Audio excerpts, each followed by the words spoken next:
How are you sweetheart, long time no see, missed your badly. বরফ শীতল কণ্ঠস্বর, অথচ মেহরিশের কানে সেই কণ্ঠস্বর বোঝাতে তার কপালে বিন্দু বিন্দু ঘাম ঝরছে। কোনো রকম কাঁপা কাঁপা হাতে ফোনটা চোখের সামনে এনে ধরল। সে কি ঠিক শুনছে কিনা তার সততা যাচাই করার জন্য পরখ করে নিল ফোনের স্ক্রিনে থাকা নাম্বারটা। একটা বিদেশি নাম্বার। তার মানে তার ধারণাটা ভুল নয়। পর মুহূর্তেই কাঁপা কাঁপা কণ্ঠে বিড়বিড় করে বলল, recognized so quickly sweetheart not. বাকি কথাগুলো শোনার আগে কানে থাকা ফোনটা দেয়ালের সাথে সজোরে আছাড় দিল মেহরিশ। এত জোরেই শব্দ হয়েছে যে এরা সাথে সাথেই ধরফরিয়ে উঠে বসে গেছে ঘুম থেকে। মেহরিশ এখনও অনবরত কাঁপছে। এরা কিছুক্ষণ সময় নিল ব্যাপারটা বুঝতে। আসলে একটু আগে হয়েছেটা কি ভালো করে লক্ষ্য করলেই চোখে পড়ল মেহরিশের স্মার্টফোনটা ফ্লোরে পড়ে আছে দুভাগ হয়ে। মেহরিশকে এভাবে বসে কাঁপতে দেখে ইরা এক হাতে মেহরিশের হাতের ওপর রাখলো। পরে জিজ্ঞেস করলো, কি হয়েছে মেহরিশ, শরীর ঠিক আছে তোমার? এমন করছো কেন? মাম্মিকে একটু ডেকে দিবে প্লিজ? আমাকে বলো কি হয়েছে, খারাপ লাগছে কোথাও? একটু ডেকে দাও মাম্মিকে প্লিজ। ইরা আর কথা পেঁচালো না মেহরিশের সাথে। হয়তো মেয়েটা কোনো খারাপ স্বপ্ন দেখেছে, এটা ভেবেই উঠে গেল বেড থেকে। রুম থেকে সোজা ডাইনিং স্পেসে চলে আসলো ইরা। মিন্নাত বেগম কিছুক্ষণ আগেই আলিয়া বেগমের সাথে বাইরে গেছে। কোথায় গেছে বলে যায়নি, হয়তো আশপাশটা দেখতে বেরিয়েছে। ইরার তরজলদি বসার রুমে এসে দেখতে পেল পূর্ব তার চেয়ারে বসে নাস্তা করছে আর রহিমা বেগম তার ছেলেকে খাবার বেড়ে দিচ্ছেন। পাশে ভালো করে খুঁজল ইরা, কিন্তু কোথাও মেহরিশের মাকে দেখতে পেল না। এক পর্যায়ে রহিমা বেগমের মানে তার খালামণিকে উদ্দেশ্য করে বলল, বড় খালামণি, মিন্নাত আন্টিকে কোথাও দেখছো? একটু আগে বাইরে গেল এরিনা ফুপির সাথে। কিন্তু তুমি ওনাকে খুঁজছো কেন? কিছু লাগবে তোমার? আমার না, মেহরিশের। মেয়েটা কেমন যেন করছে, ওর আম্মুকে খুঁজছে, মনে হয় কোনো খারাপ স্বপ্ন দেখেছে। কি বলছো? কোথায় মেহরিশ? আসো তো দেখি কি হয়েছে মেয়েটার। তাদের কথা বলার মাঝে চলে আসলেন মিন্নাত বেগম আর আলেয়া বেগম। ইরা তাকে দেখা মাত্রই আবার বলে উঠলেন, ওই তো আন্টি এসে পড়েছে। কি হয়েছে ইরা, আমাকে খুঁজছিলে? হ্যাঁ আন্টি, আসলে মেহরিশ ঘুম থেকে ওঠার পর কেমন যেন করছে, আর ওর ফোনটাও দেখলাম দুভাগ হয়ে নিচে পড়েছিল। আমার ঘুম ভাঙতে দেখি ও অনবরত কেঁপে যাচ্ছিল। কি হয়েছে জিজ্ঞেস করলে আপনাকে যেতে বলে।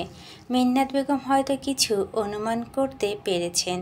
অনুমানের রেশ ধরেই তিনি ইরাকে বলল, আচ্ছা আমি গিয়ে দেখছি। এদিকে পূর্ব এসব কথা শুনল নাকি না কিছুই বোঝা গেল না। সে তো তার ফুল ফোকাস দিয়ে নাস্তা খেতে ব্যস্ত, যেন আশেপাশে কোনো কথাই কানে যায়নি তার। মিন্নাত বেগম রুমে প্রবেশ করলেন মেহরিশের। তার পিছনে ইরা এসেছে। তখন আলা এবং রহিমা সহ আসতে চাইলে তিনি তাদের না করে দেন। কি হয়েছে সেটা আগে না হয় তিনি শিওর হয়ে নেক। তিনি তাদের ধারণা দেন হয়তো মেয়েটা খারাপ স্বপ্ন দেখেছে, কিন্তু ইরা কেন যেন ব্যাপারটা খটকা লাগলো। তাই সেও পিছু পিছু আসলো মিন্নাত বেগমের। মাকে দেখা মাত্রই খাট থেকে লাফ দিয়ে জড়িয়ে ধরল মেহরিশ। মেয়েটা ভয় পেয়েছে অনেক। মিন্নাত বেগমকে সে খুব ভয় পায়। সচরাচর তাকে খুব কম জড়িয়ে ধরেছে মেহরিশ, কিন্তু আজ কি হলো এমন যে মায়ের বুকে আশ্রয় খুঁজল মেয়েটা? তাহলে সে যা ধারণা করেছে তাই কি ঠিক? এতবার মেয়ের মাথায় হাত বুলাতে বুলাতে আদুরি কণ্ঠে শুধালেন, কি হয়েছে মা, বলো আমাকে। মায়ের আদুরে ছোঁয়া পেয়ে ডুকরে কেঁদে উঠল মেয়েটা। এতবার কান্না মিশ্রিত গলায় বলল, মাম্মি, রিক কল্ড মি। মিন্নাত বেগম হয়তো এটাই ধারণা করেছিলেন। তাই তো রিকের নামটা শুনে তার উপর বিন্দুমাত্র প্রভাব লক্ষ্য করা গেল না। মেয়েটাকে সান্ত্বনা দিয়ে বলে উঠল, রিল্যাক্স মামুনি, আমরা এখন বাংলাদেশে, আর যদিও ছাড়া পেয়ে থাকে তাহলে এখানে কিভাবে আসবে? তুমি এত হাইপার হচ্ছ কেন? রিল্যাক্স থাকো। মা মেয়েরা কথা পুরোটা মাথার উপর দিয়ে গেল ইরার। এরা দুজন কি বলছে, কার ব্যাপারে কথা বলছে, কিছুই তার মাথা ঢুকছে না। কিন্তু কৌতূহলী এরা কিছুই বলল না, তখন চুপচাপ একপাশে দাঁড়িয়ে আছে। কিছুক্ষণ পর মেহরিশ তার মায়ের বুকে ঘুমিয়ে গেল এভাবেই। প্রথমত কাল সারা রাত ঘুম না হওয়া, তারপর আবার হঠাৎ এমন একটা শখ, তারপর কান্না করতে করতে মায়ের বুকে শুয়ে পড়ল মেয়েটা। পৃথিবীর সব সন্তানরাই জানে যে মায়ের বুকে কী পরিমাণ শান্তি পাওয়া যায়। তাই তো মেয়েটা হয়তো সেই শান্তির উৎস ধরেই ঘুমিয়ে পড়েছে। মিন্নাত বেগম ঘুম পাড়িয়ে দিলেন মেয়েকে। এতক্ষণ ইরা নিজের কৌতূহলকে দমিয়ে রাখতে পারলেও এখন ব্যর্থ হলো সে। তাই তো তৎক্ষণাৎ মিন্নাত বেগমকে উদ্দেশ্য করে বলে উঠলেন, আন্টি কিছু মনে না করলে একটা কথা জিজ্ঞেস করি? মিন্নাত বেগম হয়তো বুঝতে পেরেছেন মেয়েটা তাকে কি জিজ্ঞেস করবে, তাই উত্তরে তিনি বলেন, আমি জানি তুমি কি জিজ্ঞেস করবে মা, রিক কে, তাই তো? তারপর একটা দীর্ঘশ্বাস ত্যাগ করলেন তিনি। এতবার আবারও বলেন, রিক মেহরিশের জীবনে একটা কালো অধ্যায়। She is a psycho. বছরের বেশিরভাগ সময় ও হাসপাতাল আর কারাগারে কাটায়। আশা করি বাকিটুকু তোমাকে আর খুলে বলা লাগবে না। এরা এখনও প্রশ্নোক্ত দৃষ্টিতে তাকিয়ে কিছু আন্দাজ করতে পেরেছে হয়তো, কিন্তু এতক্ষণ যাবৎ দরজার সামনে থাকা ব্যক্তিটা পুরোটা ধারণা করে ফেলেছে। পূর্ব নাস্তা শেষে এখান দিয়ে যাচ্ছিল তার রুমে, হঠাৎ ইরার কথা প্রশ্ন শুনে দাঁড়িয়ে যায় ছেলেটা।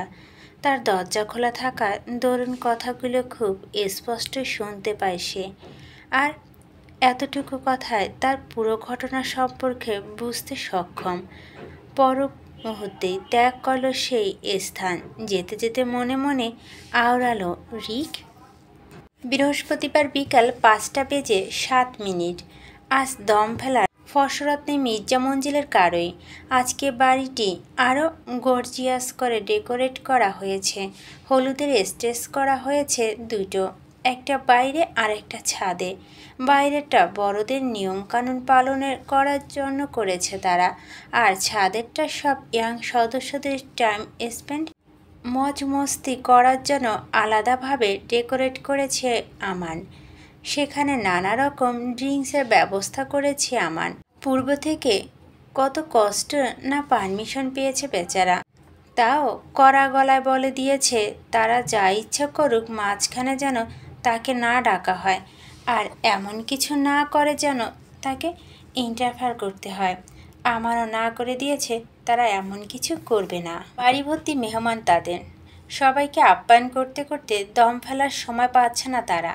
মেয়েরা আজ সবাই শাড়ি পরতে, সেটা তো অনেক আগে থেকেই ঠিক করা, আর ছেলেরা মেয়েদের সাথে মিলিয়ে বাসন্তী রঙের পাঞ্জাবি পরবে। এরিনাকে নিয়ে গিয়েছে পার্লারের, সাথে গেছে ইরা আর তার কিছু ফ্রেন্ড। মেহরিশকে বলেছিল যাওয়ার জন্য, কিন্তু মেয়েটা বলেছে যে তার শরীর আজকে ভালো লাগছে না, যেন অন্য কাউকে নিয়ে যায়। তাই ইরাকে নিয়ে গিয়েছে এরিনা, কিন্তু যেতে যেতে কাট গলা বলে দিয়ে গেছে যেন তার আসার আগেই সে রেডি হয়ে যায়। বাড়ি থেকে তত্ত্ব আসবে রাতে, কাছাকাছি হওয়াতে একটু রাত করে আসবে বলেছে। মিরাজকে ম্যাচিং করা পাঞ্জাবি পরিয়ে দিয়েছে আয়না।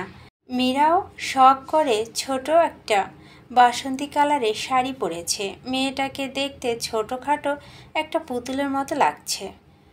ফাহাদ, আমান আর আমানের কিছু ফ্রেন্ড সবাই এক রঙের পাঞ্জাবি পরেছে, কিন্তু বেচারা প্রিন্স পরেছে ইয়েলো কালারের টি শার্ট। কাল নাকি পাঞ্জাবি পরে বেচারার দম আটকিয়ে যাচ্ছিল, তাই আজ শত জোর করেও তাকে পাঞ্জাবি পরাতে পারল না কেউ। মেহেরিশার রুম থেকে বের হয়নি তেমন। তার মা এসে খাইয়ে দিয়ে গিয়েছিল মেয়েটিকে, কিন্তু যে কারণে এখানে এসেছিল সেটাতে যদি অংশগ্রহণ করতে না পারে তাহলে কি ভালো দেখা যায়? এরিনা আপু তো কষ্ট পাবে যদি তার এমন একটা বিশেষ দিনে মেহরিশ এভাবে মনমরা হয়ে রুমে বন্দি থাকে।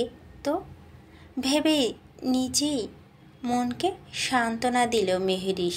আর এর মাঝে তার মাও এসে অনেকবার বুঝিয়ে গেছে। এতবার আলমারি খুলে হাতে নিল সেই দিনের কিনে দেওয়া সেই শাড়িটি, সাথে কিছু অর্নামেন্টসও আছে, কিন্তু মেহরিশ অর্নামেন্টস পরতে একদম পছন্দ করে না। জোর করে দিয়েছিল এরিনা, তাই নিয়েছিল সে। শাড়ির সাথে ম্যাচিং করা ব্লাউজ, পেটিকোট সহ এনে দিয়ে গিয়েছিল এরিনা। এরিনা মেয়েটা খুব ভালো, মেহরিশের খুব বেশি পছন্দ হয়েছে তাকে। তার যদি একটা বড় ভাই থাকতো তাহলে সে এই মেয়েটাকে নিজের বাড়ি নিয়ে চলে যেত। শাড়িটা হাত দিয়ে কয়েকবার ভালো করে এপিটোপিট দেখলো মেহরিশ, কিন্তু সে তো শাড়ি পরতে পারে না, পরেনি কোনো দিন। তার মা মাঝে মাঝে পরতো, কিন্তু মায়ের কথা মনে পড়তেই তার মাও হঠাৎ করে রুমে আসলো। তখন মিন্নাত বেগম মেয়ের হাতে শাড়ি দেখে বিস্মিত। মেয়েকে উদ্দেশ্য করে বললেন, শাড়ি পরবে আজ? হ্যাঁ, এরিনা আপু বাকি সবাই শাড়ি পরবে। সেদিন আমাকেও তাদের মতোই সেম কিনে দিয়েছে, কিন্তু আমি তো পরতে পারি না, আর না হয় পরতে পছন্দ করি। আমি পরিয়ে দিব? মেহরিশের মুখে বিস্মিত হাসি ফুটিয়ে দুপাশে মাথা নাড়ল। মানে হ্যাঁ, মেয়েকে আজ নিজের মনের মতো শাড়ি পরিয়ে দিয়েছে মিন্নাত বেগম। বাসন্তী রঙের কাপড়, তার সাথে চিকন পার্লের রঙের পাড় দেওয়া, অসম্ভব সুন্দর লাগছে মেয়েটাকে দেখতে। মনে মনে মাশাল্লাহ বলতে ভুললেন না তিনি। শাড়ি পরিয়ে মেয়েকে উদ্দেশ্য করে বলেন, বাকিটা তুমি দেখো, তোমার তো আবার আমার সাজ পছন্দ হয় না। শাড়ি পরা হয়েছে, এখন তোমার মতো তুমি সেজে নাও। বলেই চলে গেলেন তিনি।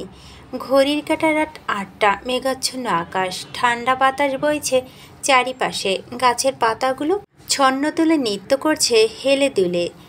তারারা আজ লুকিয়ে পড়েছে মেঘের আড়ালে, তাই তো তাদের দেখা পাওয়া যাচ্ছে না, কিন্তু ফেরি লাইটের আলোতে তাদের অনুপস্থিতি লক্ষ্য করা যাচ্ছে না। এরিনাকে একটু আগেই এনে স্টেজে বসানো হয়েছে। ইতিমধ্যেই দু একজনে হলুদ ছুঁয়ে দিয়েছে তার নরম গালে। ফাহাদ একটু পরপরে দৃষ্টি মেলে কাউকে খুঁজে চলছে, হয়তো তার কাঙ্ক্ষিত মানুষটাকে খুঁজছে।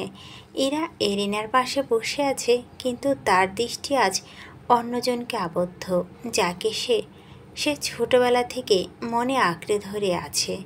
কিন্তু আচার আচরণে বোঝার উপায় নেই মেয়েটার মনে সেই গহীনে লুকিয়ায়িত ভালোবাসার মানুষটাকে। মেহরিশকে তার মা শাড়ি পরিয়ে দিয়ে গেলেও সেটাকে নর্মাল থেকে স্টাইলে রূপান্তর করতে ভুলল না সে। তার সাথে চুলগুলো করে সুন্দর করে বেঁধে নিয়েছে। ঠোঁটের শাড়ির বাইরের সাথে মিলিয়ে ডার্ক পার্পেল কালারের লিপস্টিক লাগিয়েছে, কিন্তু কোনো অর্নামেন্ট পরেনি সাথে। তাতেই যেন মেয়েটাকে আজ অসম্ভব সুন্দর লাগছে দেখতে। কে বলবে এই মেয়েটা আমেরিকায় বড় হওয়া একটা মেয়ে? মেয়েটাকে যে আজ কোনো বাংলার নববধূর মতোই সুন্দর লাগছে দেখতে। নিজেকে আরেকবার খুঁটিয়ে খুঁটিয়ে সামনে থাকা আয়নাতে দেখলো মেহরিশ না তাকে শাড়িতে অতটাও খারাপ লাগছে না, কিন্তু সে পারবে তো এত সময় শাড়ি কন্ট্রোল করতে, নাকি আবার শাড়িতে তাকে কন্ট্রোল করে বসে থাকবে? মনে মনে এমন অদ্ভুত ভাবনা ভেতরের রুম থেকে বের হয় মেয়েটা। পূর্ব মাত্রই বাসায় এসেছে, আজ সারাদিন বাসায় থাকলো। বিকালে তার একটা ইম্পর্টেন্ট কল আসে, তাতে একটা মিটিং অ্যাটেন্ড করতে হবে আজ। সেখানে গিয়েছিল সে।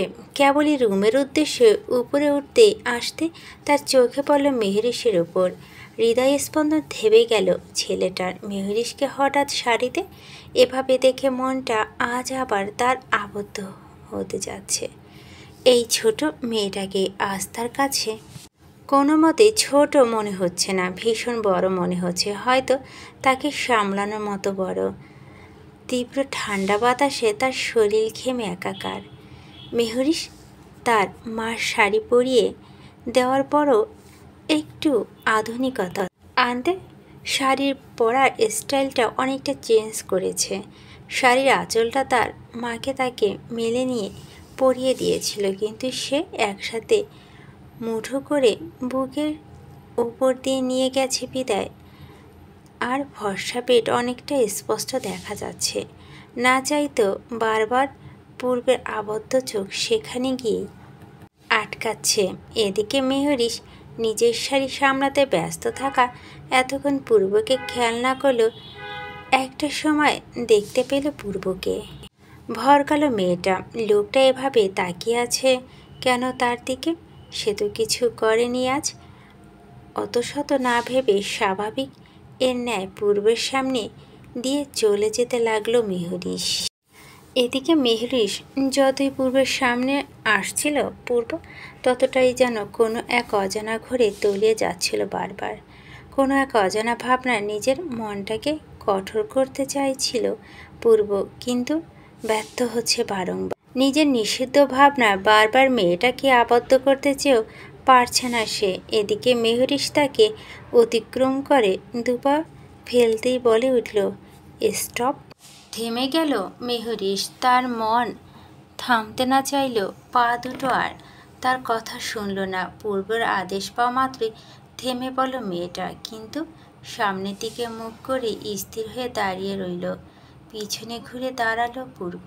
হঠাৎ তার অবচেতন মনটা আবারও বেসামাল হতে বাধ্য করেছে তাকে।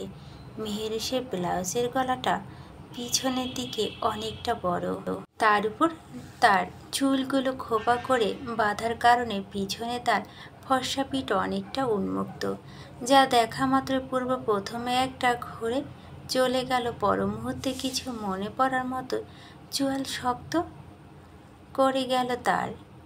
এক পা এগিয়ে মেহরিশের পাশে এসে দাঁড়ালো সে। হঠাৎ করেই তার মাথা থেকে ক্লিপটা ছুটিয়ে ফেলে দিল নিচে, ছেড়ে দিল তার ব্রাউন কালারের সিল্কি চুলগুলো। ঢেকে গেল তার উন্মুক্ত আধখোলা পিঠ। কিন্তু মেহরিশ এবার আর সহ্য করতে পারল না পূর্বের কার্যকলাপ। এত কষ্ট করে এতটা সময় নিয়ে বেঁধেছিল সে চুলগুলো, আর এই লোকটা এক সেকেন্ডে সে সব শেষ করে দিল। পেয়েছেটা কি তাকে? আজকে তো সে কিছু করেনি, তাহলে আজ কেন ভয় পাবে সে? না, আজ আর ভয় পাবে না সে এই লোকটাকে। আজকে তো এই লোকটাকে ইচ্ছে মতো ধুয়ে দিবে সে। মনের ভিতরে এমন হাজারো ভাবনা সৃষ্টি হলো মেহরিশের। এক পর্যায়ে তো মুখে বলে ফেলল, এই আপনার সমস্যা কি? হ্যাঁ, সবসময় শুধু আমার পিছনে পড়ে থাকেন? জানেন আমি কত কষ্ট করে চুলগুলো বেঁধেছি, কতটা সময় লেগেছে এভাবে বাঁধতে, জানেন সেটা? আশ্চর্য, ভুরু দুটো বাঁকা করল পূর্ব। হঠাৎ এই মেয়েটার এত সাহস আসলো কোথার থেকে যে তাকে প্রশ্ন করছে? ভেবে পাচ্ছে না সে।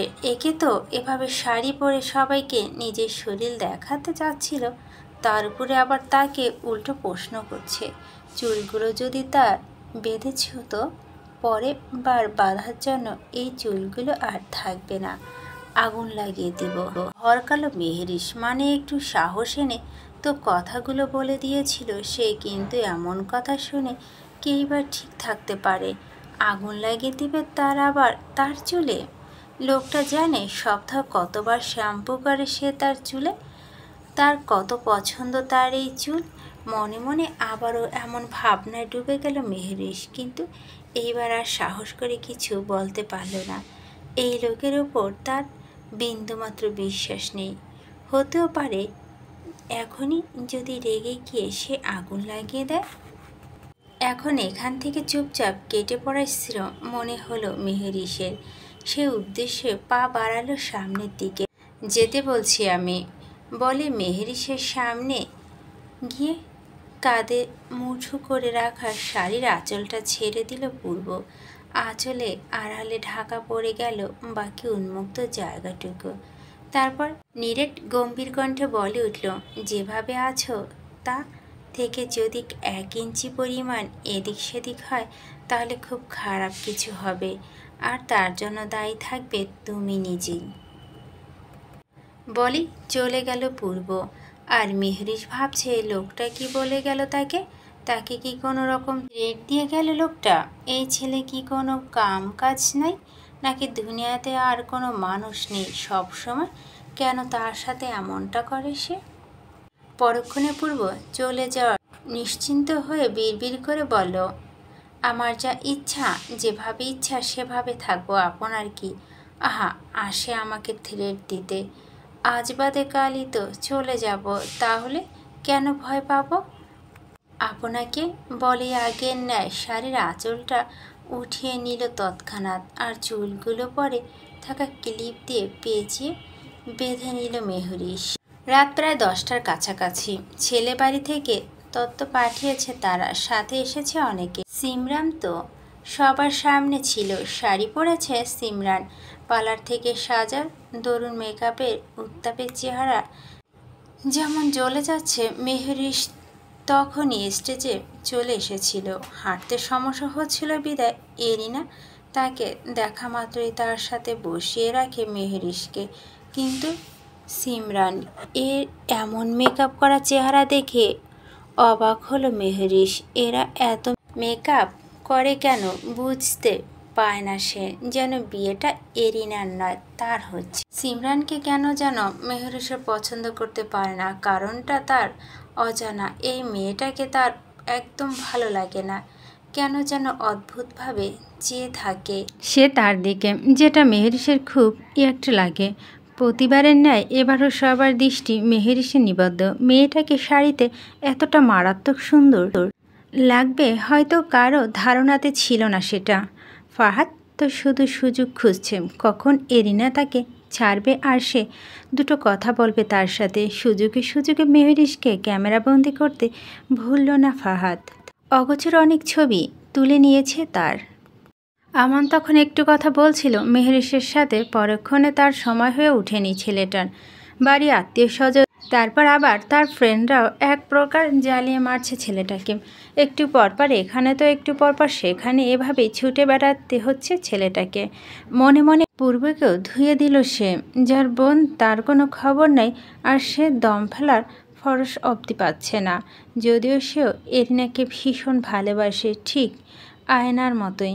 বসে থাকতে থাকতে বোর হচ্ছে মেহরিশ। একে তো এই শাড়ি পরার কারণে এমন ঠান্ডা বাতাসে তার ভীষণ অস্বস্তি ফিল হচ্ছে, তার উপরে এত মানুষ। এমন সময় হঠাৎ ইরা এসে মেহরিশকে জিজ্ঞেস করলো, আমান ভাইকে দেখেছো কোথাও মেহরিশ? আমান ভাইয়া? হ্যাঁ, একটু আগেই তো দেখলাম বাড়ির ভিতরে যাচ্ছিল একজন বয়স্ক মহিলাকে নিয়ে।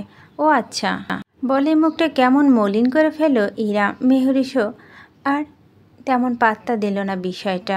অন্যদিকে ফাহাদ এ যেন আজ ধৈর্যর বাঁধ ভেঙে যাচ্ছে, শুধু একটু কথা বলার জন্য মেয়েটার সাথে। হয়তো দুজন একসাথে কিছু কাপল ছবি ও তুলে নেবে এই সুযোগে। কিন্তু মেয়েটা তো এক জায়গায়তে বসে আছে এখন থেকে। এমন সময় দেখতে পেল মিরাজকে। মীরা সাথে দৌড়াদৌড়ি করছে ছেলেটা। মিরাজকে দেখে ফাহাদ বলে উঠল, মিরাজ একটা কাজ করে দিতে পারবে? তোমার আপুকে গিয়ে বলবে ফারহাদ ভাইয়া ডাকছে। পারবে বলতে? না, পারবো না। বললে আমার কি লাভ? কি দেবে আমাকে? একটু ডেকে দিবে ওকে, আবার লাভও খুঁজো। বলে কপালে ভাঁজ পড়ল ফাহাদের। একটুখানি একা বাচ্চা, আবার লাভ লোকসানও বোঝে। বাবা, বাকি কথাটা বিড়বিড় করে বলল ফাহাদ। তারপর হাতে একটা 100 টাকার নোট দিয়ে বলল, এই যে নাও, এটা দিয়ে তুমি পরে চকলেট কিনে খেও কেমন? এখন একটু ডেকে দাও। টাকা না, আমাকে আইসক্রিম খাওয়াতে হবে, পারবে? সহ্য শেষ সীমানা ফাহাদ। ছোট একটা ছেলে দেখে মনে হয় ভালো করে কথাই বলতে পারে না, সে কিনা তাকে আদেশ করছে। মেহরিশের ভাই দেখে বেশি কিছু বলল না ফাহাদ, মাথা নেড়ে জানালো হ্যাঁ। স্টেজে এক কোণায় দাঁড়িয়ে মেহরিশ 2 মিনিট যাবৎ দাঁড়িয়ে আছে এখানে। একটু আগে তো মিরাজ গিয়ে তাকে জানালো ফাহাদ ভাই নাকি তাকে ডাকছে।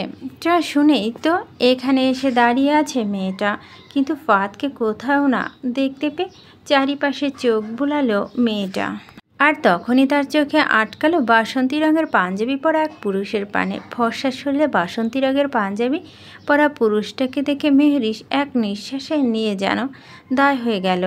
এই প্রথম সে এই মানুষটাকে সাদা রঙে ব্যতীত অন্য কোনো রঙে দেখল। আর এখন মেহরিশের মনে হচ্ছে পৃথিবীতে বোধহয় এখন বাসন্তী কালা রঙটা ছাড়া আর কোনো রঙ নেই, সব রঙই ফিকে। মেহরিশের ছোট্ট মনটা কেমন যেন এলোমেলো হয়ে গেল হঠাৎ করেই। বুকের বাঁ পাশে হাত দিল মেহরিশ। হৃৎপিণ্ডে ঢুকপুকানি বাড়ছে, বই কি কমছে না। হঠাৎ ভীষণ অস্থিরতা অনুভব করছে মেয়েটা। এমন লাগছে কেন তার? শুধু যে সে একা এই লোকটার দিকে তাকিয়ে আছে এমনটা নয়, আশেপাশে সবাই আজ পূর্বের পানে চেয়ে। ছেলেটাকে হয়তো এই প্রথম তারা এমন রঙের রাঙাতে দেখছে। ব্যাপারটা যে বড়ই অনাকাঙ্ক্ষিত, কিন্তু পূর্ব এসব গায়ে মাখল না কিছুই। স্বাভাবিকের ন্যায় দাঁড়িয়ে সে তো ব্যস্ততার সাথে লোকেদের সাথে কথা বলতে। সিমরান এতক্ষণে খেয়াল না করলেও হঠাৎ তার চোখ পড়ে পূর্বের দিকে। বেচারা তো আজকে পূর্বের এই রূপ থেকে পাগল প্রায়। যাওয়ার আগে একটু রাতে শান্তিতে ঘুমাতে পারবো, এখন বোধহয় সেও আর সম্ভব হবে না। এই লোকটাকে কে বলেছিল এত হ্যান্ডসাম হতে? কবে যে সে পূর্বের নামে হলুদ লাগাবে গায়ে, ঠিক যেমনটা এরিনা লাগাচ্ছে তার ভাইয়ের নামে। এদিকে মেহেরিশ তার ধ্যান থেকে ফিরে আসে ফারাদের আগমনে।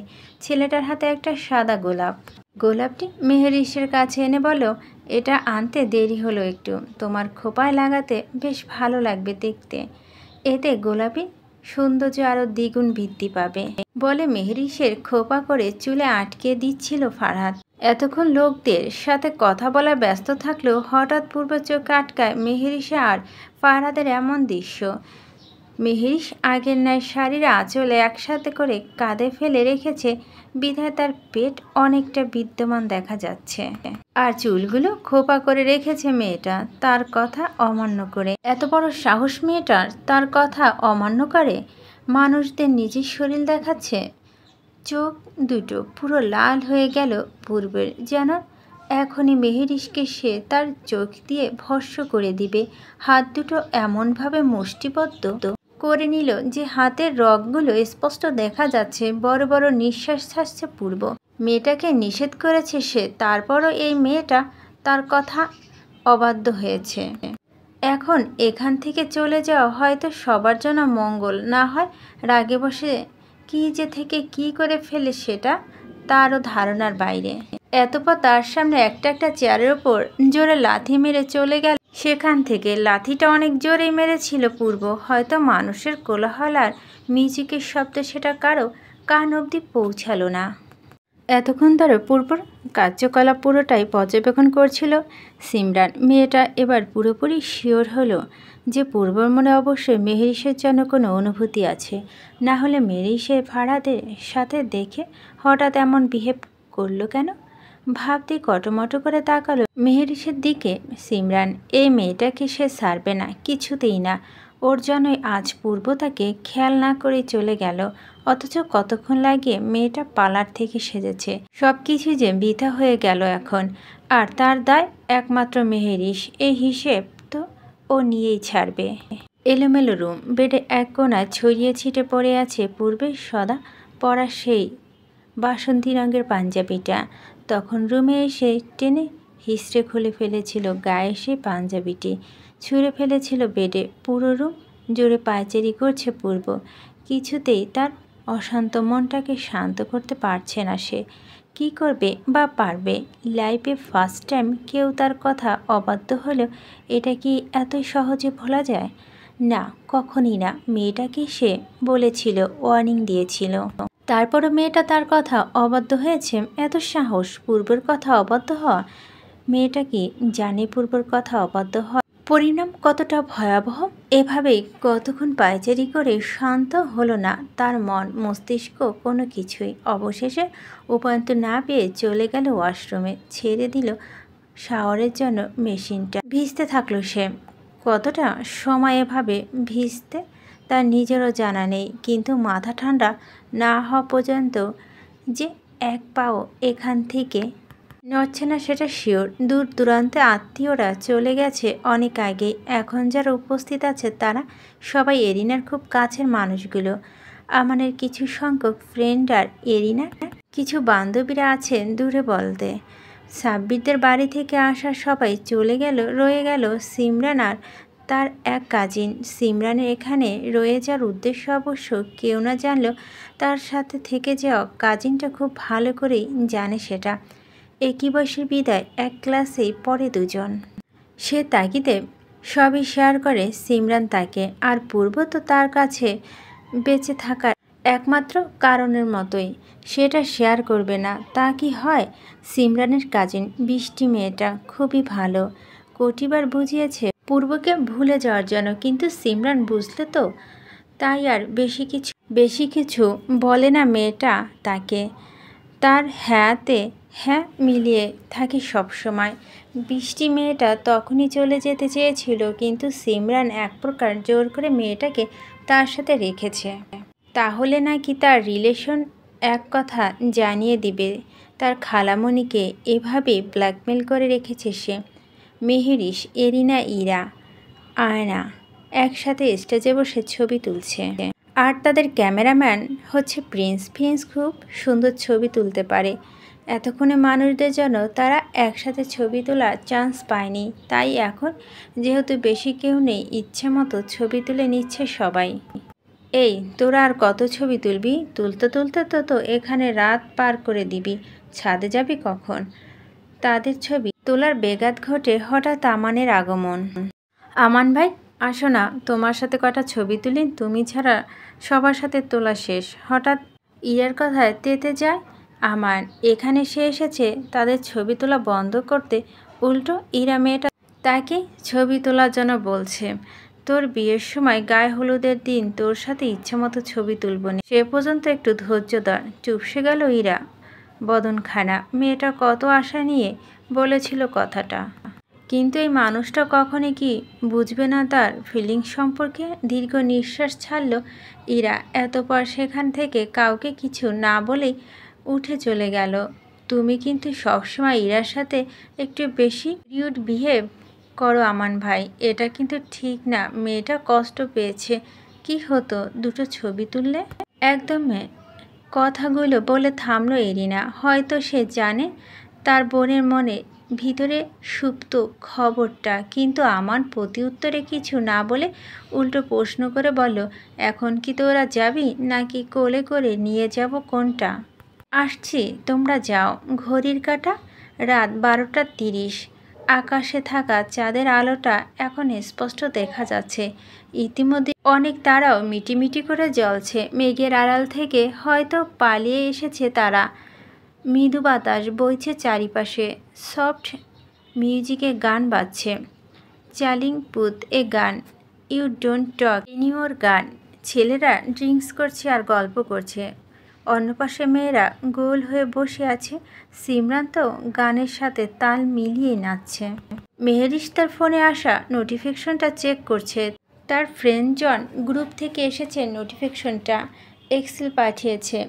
তারা অনেকেই নাকি সামার ক্যাম্প থেকে বেক করেছে, সেটা বলা বলি হচ্ছে গ্রুপে। কোথায় কোথায় ঘুরেছে সব কিছুরই ছবি পাঠিয়েছে তারা। আজ সকালে মেহেরিশের ফোনটা ঠিক করে দিয়েছিল ফাহাদ। ডিসপ্লেটা ফেটে গিয়েছিল, তাই সেটা ঠিক করে এনে দিয়েছে সে। আর তখনই মেহেরিশ রিকের নাম্বারটা ব্ল্যাকলিস্ট করে রেখে দেয়। গ্রুপে তার আজকে শাড়ি পরা কিছু পিকচারও দিয়েছে অলরেডি।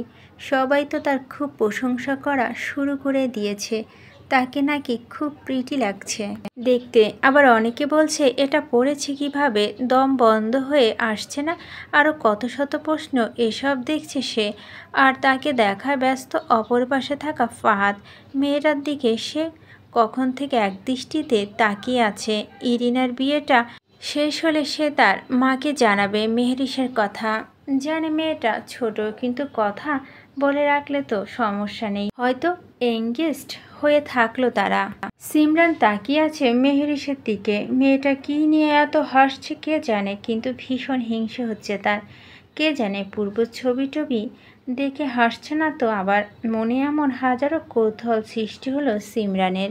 এভাবে চলো আরও 15 মিনিট। মেহেরিশের ফ্রেন্ডরা তাকে গ্রুপ কল করেছে।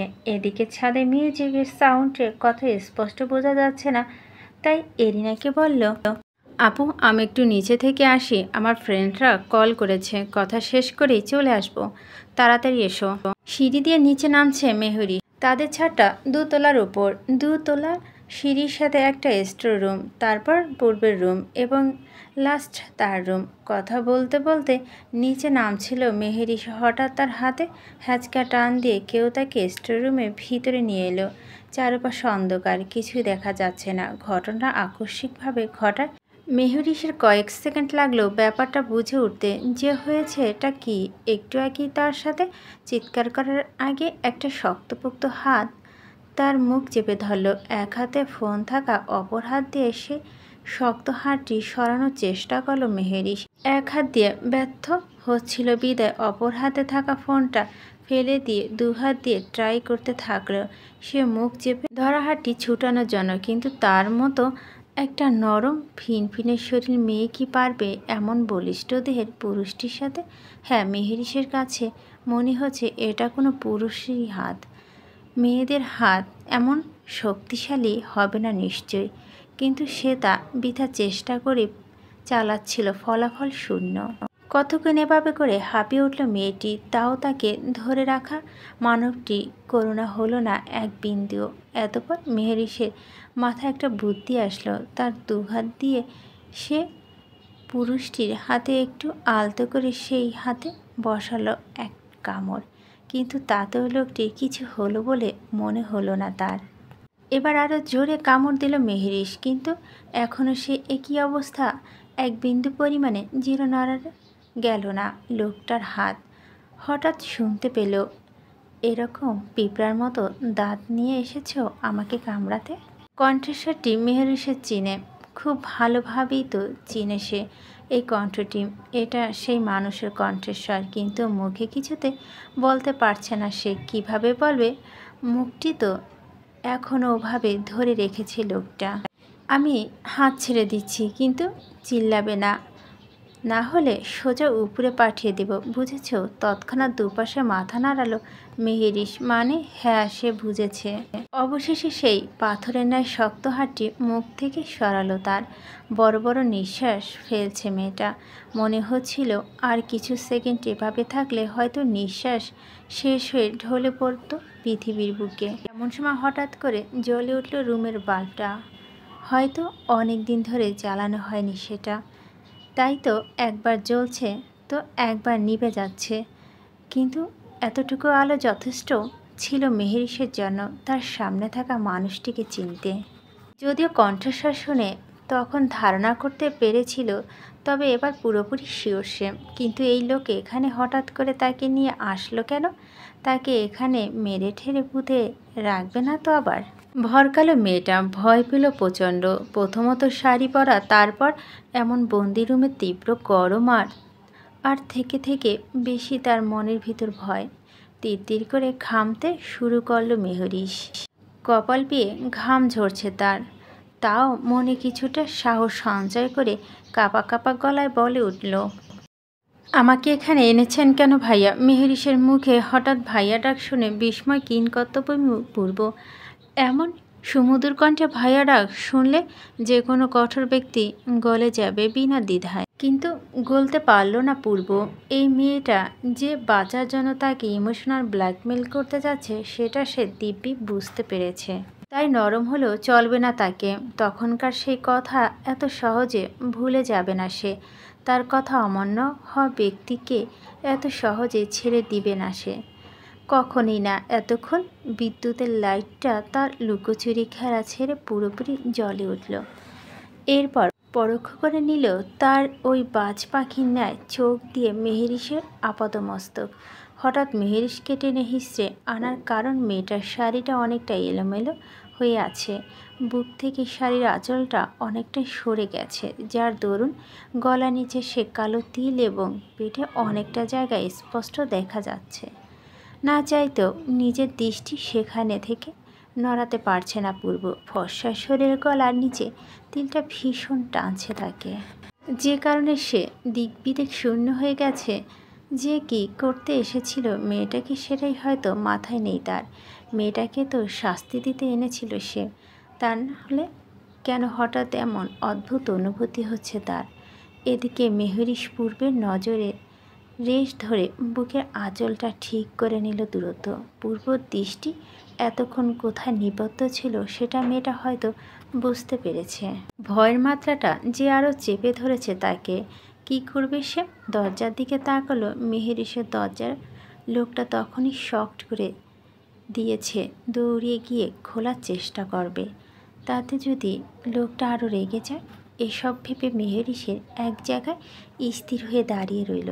এতপর ফের শুনতে পেল, না করেছিলাম আমার কথার অবাধ্য হতে, তাও কেন হলো? পূর্বের কথা শুনে মেহরিশের ভীষণ রাগ হলো। সে যেভাবেই থাকুক তাতে এই লোকটার কি? এজন্য তাকে এভাবে ধরে নিয়ে আসবে?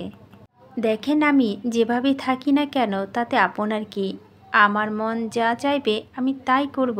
পূর্বের কথা জবাবে মেহরিশের মুখে এমন উত্তর শুনে রাগটা যেন আরও ভীষণ তাড়া দিয়ে উঠল তার। এই মেয়েটার সাহস দেখে অবাক হচ্ছে পূর্ব।